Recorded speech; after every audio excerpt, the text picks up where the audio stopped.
You see this hoodie? No, it's not Nike.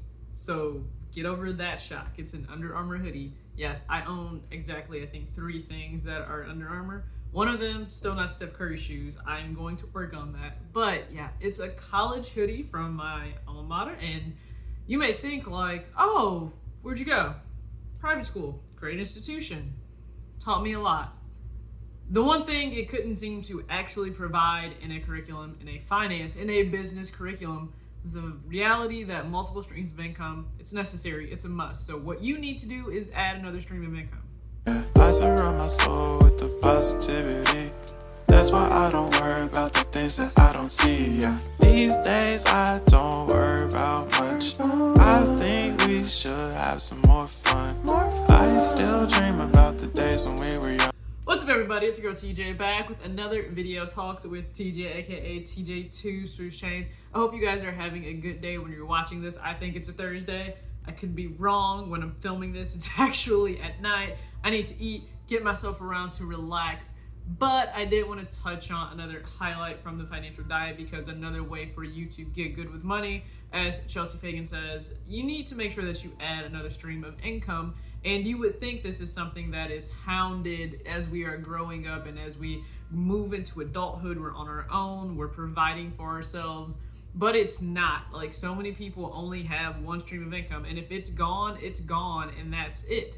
And I find it weird because if you were to ever look at how companies run, they don't have usually just one product line and they sink everything into that. There's usually multiple product lines, right? I mean, we can look at Nike, for example.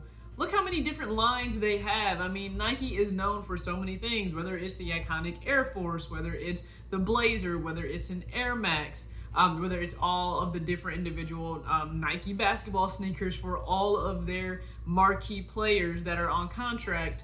They have multiple streams of income, I like to think of it, because each actual product line is going to bring in a different revenue amount. I mean, let's be real. The Air Force One still sells out all the time. The Air Max 2090 being out, I don't think it really sold out, and I know they'll continue to push new colors out. I finally did get to see that shoe in hand, and it is amazing. Now, I got to see the grade school, not a men's or a women's pair, but the grade school is amazing, and yeah, it is really super comfortable. They were not joking there. Wear testers, Chris, he was being serious. It is very, very comfortable. But Nike and other businesses, they have multiple product lines which can account for really multiple streams of income. And then they do a number of other different things that will bring in money as well. Why is it that it's never taught, hey, you individual person, operate your life like a business does and actually have another stream of income outside of just your main source, which can be your career or just a job? Now, if you just have a job, I mean, you cannot be really vested in it. There's no emotion attached to it. You show up, you punch in, you do your job, and you punch out, and that's all. When you have a career, I usually feel like there is something within you that is really passionate about that line of work. I don't care what it is. You're passionate about it, which means you're usually looking to grow and learn and push yourself ahead and forward into that. But don't ever get so caught up in just that one thing, that one job, that one career, that one stream of income that you don't pursue another one. And you can go about it 2 different ways. One is going to be pursuing other earned income, and I'm just going to let you know right now, that's taxing, because earned income means you're actually having to put in the work and then you get the actual money from it. So that's your time.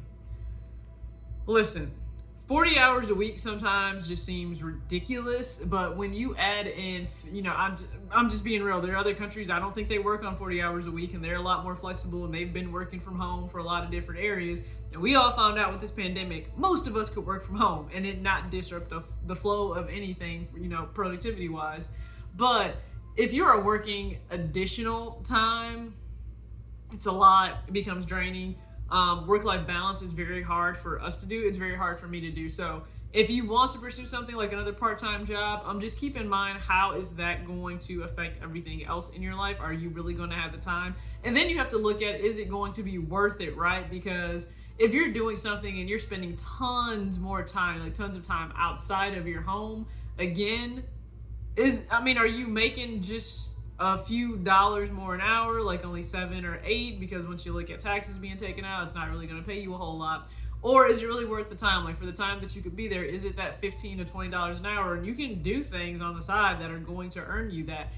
Creative people, you have to really look at what is your time earning you, right? Like, when again, I've said this before, there's a difference between having an ambassadorship and then you're actually sponsored, right? If you're a sponsor, you're paid to actually post, talk, and give your thoughts on something. An ambassadorship usually just means they'll send you free stuff, but I said this before, a free shirt doesn't pay the light bill. It doesn't. Like, there are lights on around me, it doesn't pay the light bill. So if you're going to go after earning income, that next step, I think, within the day and age that we live in, you're able to earn income just by whatever skill set you have, and it doesn't necessarily have to take a whole lot of time.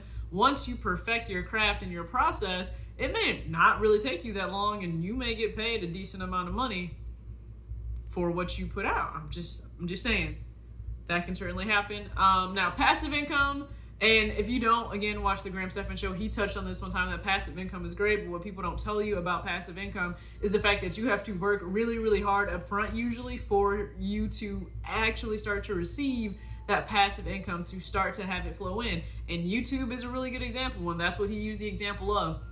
You can earn money from YouTube, right? You can become monetized, which means that you then usually, the guidelines, you need 1,000 subscribers and 4,000 watch hours within, I think it's like a 1-year time period, and then you can apply for monetization.